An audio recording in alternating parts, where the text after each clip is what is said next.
Mr. Speaker, ladies and gentlemen, if these state-run healthcare centers were as backward and as shitty as they characterize to be, given inefficiency, then that's exactly the point where we question the upside of their case. Because in attempt to respond to us, they tried to make it this whole chicken and the egg thing na parang, oh, what's better? Prevention or cure? Cure is of course better because that's the point in which it's terminal. But as my Prime Minister outlined, this debate isn't about the prevention or treatment, meaning, to be charitable, Gov still has treatment the same way opposition side still has diagnostics.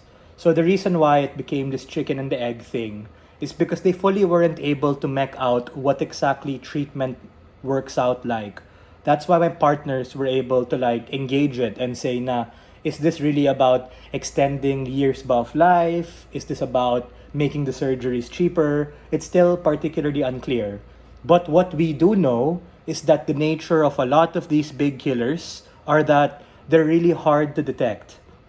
And even if you can detect it, medyo labo, like they group it in this whole bucket of it's cancer, bro.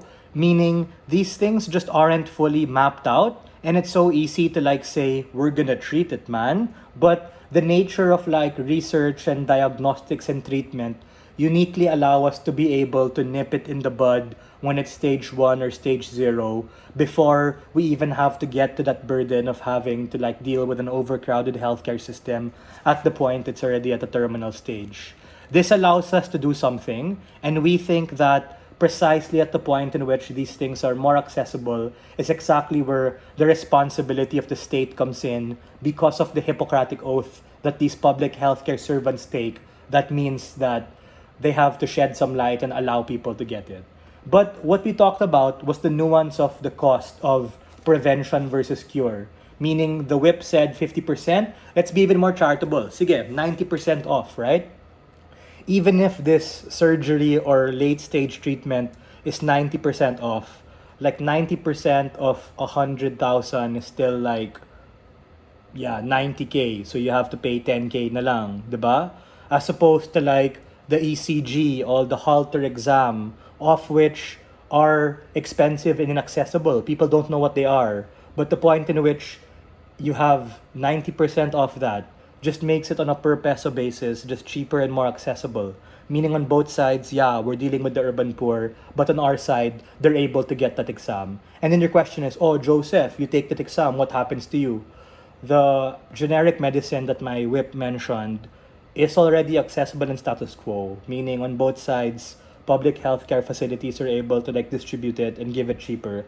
That's why my POI to the whip throws a brick through their case line, because even if at best, again, you unlock the benefits of your side, which are, okay, you're able to make these late-stage treatments more accessible with more equipment, more doctors doing surgery. The mortality rate of that my previous partners have mentioned, because of complication, because of comorbidities, just make it super-duper sketchy.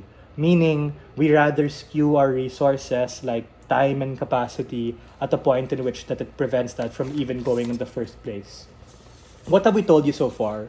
We consistently told you that, at best, their side proves a sense of urgency, questions the capacity of us to have treatment, and questions the upside of diagnostics. But if you check your flow, you're going to be able to see that quite clearly on. We were able to mech out and explain how diagnostics and treatment can be nuanced, how even if you have to take medicine, it's still relatively cheaper than having to deal with a late-stage cure or treatment or surgery, and the point in which as an average person, you have to decide and the state has to decide, the motion has to stand and you have to stick with side proposition. Thank you so much.